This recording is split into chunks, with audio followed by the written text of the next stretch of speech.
Hey, how's it going? This is Aliens.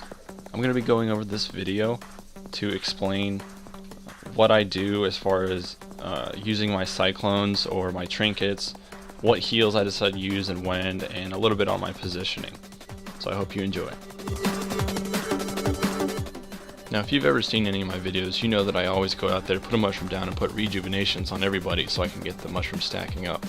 But here I also go stealth, hoping to avoid any CC that might land on me in the enemy team's opener, but that doesn't work out too well.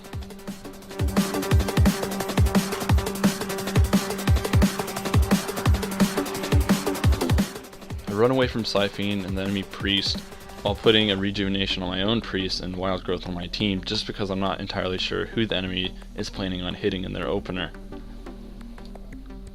I also put a life bloom proc on my priest in hopes of getting a clear casting proc while I go for a cyclone on the rogue. It happens to line up with the enemy kidney shot, and it's not even a risky cyclone to go for it because my team is completely topped as far as health.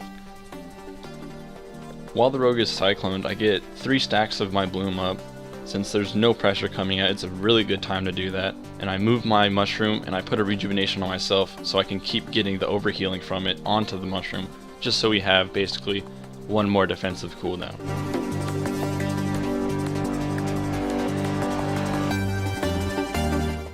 I also decide not to trinket this polymorph because, first of all, it's only half. Second of all, they're not really deep freezing anyone or throwing out an orb or anything. And also, I have heals on everybody on my team, so everybody's going to be perfectly fine if I set this poly. We're starting to do a little bit of damage to this mage, and the enemy priest is in a polymorph. I know that if I follow that up with a cyclone, we'll either force an ice block or the priest's trinket, or maybe even both if they're not really coordinated.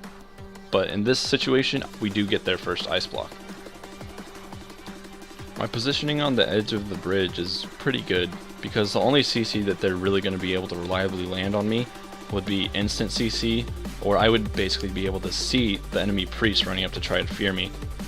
I look over the rogue and see that I can cyclone him for full here in just a second, and I do that so I can top my mage off. I trinket both a polymorph and a blind at the same time, since I still have block and I have Heart of the Wild that I can still rely on in case we do get in trouble. Plus the enemy mage is using his offensive cooldowns. He's using Orb and Icy Veins, so I really just want to CC him on that, which is what I do. I just spam Cyclone on the mage to disrupt his damage as much as I can. I cyclone the enemy mage whenever he uses his Orb, just so I can stop damage. He ends up trinketing that into a counter spell into another cyclone. So he's used a trinket and gotten nothing out of it because his orb is basically gone by then. With a fear on the enemy priest, he ends up getting feared over to the edge on the opposite side of his team. I typhoon him off and follow him because my team is completely fine on health and they're also deep freezing the rogue at the same time. I bash the priest once he gets down there, and then I cyclone him after, knowing that even if he did trinket, I could just NS cyclone and we get the kill this way.